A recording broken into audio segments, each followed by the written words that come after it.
హైదరాబాద్ లోనే కాకుండా ద్వితీయ తృతీయ శ్రేణి నగరాల్లో కూడా ఐటీ విస్తరిస్తామని చెప్పారు. గ్రామాల్లో ఉన్న టాలెంట్ ను ఉపయోగించుకొని వారికి ఉపాధి కల్పించాలన్నారు. ఈ ఏడాది 500 మందికి, రెండేళ్లలో 2000 మందికి ఉపాధి కల్పిస్తామన్నారు. ఇక 2016 నుంచి ఐటీ పరిశ్రమలకు 4500 కోట్లు ప్రభుత్వ సబ్సిడీల బకాయిలు పెండింగ్ లో ఉన్నాయని ఒక్కొక్కటిగా ప్రభుత్వం చెల్లిస్తూ వస్తుందని వివరించారు మంత్రి శ్రీధర్ బాబు. కేవలం హైదరాబాద్ వరకే పరిశ్రమలు గాని ఇటు ఐటీ రంగానికి సంబంధించిన కార్యాలయాలు కానీ ద్వితీయ శ్రేణి తృతీయ శ్రేణి నగరాల్లో ఉన్న టాలెంట్ కు సంబంధించి వారికి కూడా ఉద్యోగ అవకాశాలు, ఆ పట్టణాలకు కూడా మరి పెట్టుబడులు తీసుకురావాలనే ఒక ప్రధానమైన లక్ష్యంతో ముందుకు పోతాము. దాంట్లో భాగంగానే చాలా మందిని కూడా ప్రోత్సాహం చేస్తా ఉన్నాం. మా ప్రభుత్వం విధానాలు తెలియజేస్తా ఉన్నాం. అదేవిధంగా మొన్న దావోస్ వెళ్ళినప్పుడు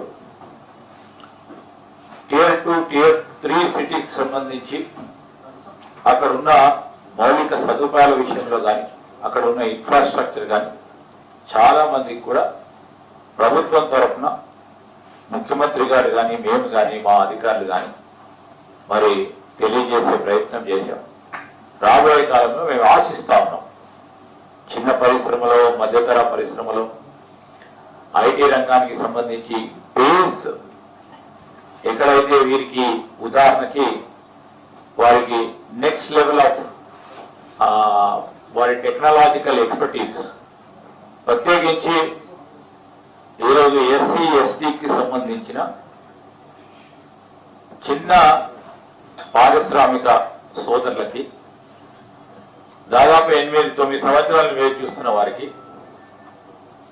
వీలున్నంత వరకు 17, 18, 19 ఇట్లా కంప్లీట్ చేసుకుంటూ వారికి ఈరోజు వారికి వచ్చే ఇన్సెంటివ్స్, సబ్సిడీస్ ఇచ్చే కార్యక్రమం జరుగుతుంది. ఇప్పుడు ఇంకో ప్రక్కన పెద్ద పరిశ్రమలకు సంబంధించి గత ప్రభుత్వం వారికి ఇచ్చిన హామీ, ఎందుకంటే మనకు పారిశ్రామికకు సంబంధించిన వాతావరణం మెరుగ్గా ఉండాలని ఏ ప్రభుత్వాలు వారికి హామీ ఇచ్చినా వాటిని కూడా నివారించే ప్రయత్నం చేస్తాం.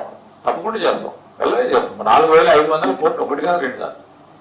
ఏ పర్పస్ తోనైతే భూ కేటాయింపులు జరిగినాయో ఆ అనుకున్న సమయంలో వారు గిట కట్టకుంటే రీజనబుల్ గా వారి సమాధానం ఉంటే, ఉదాహరణకి చాలా సందర్భాల్లో మనం కోవిడ్ వచ్చిన తర్వాత 1-2 ఇయర్స్ కి సంబంధించిన అంశం వచ్చినప్పుడు గత ప్రభుత్వం కూడా ఆలోచన చేసి ఇచ్చింది టైం ఎక్స్టెన్షన్.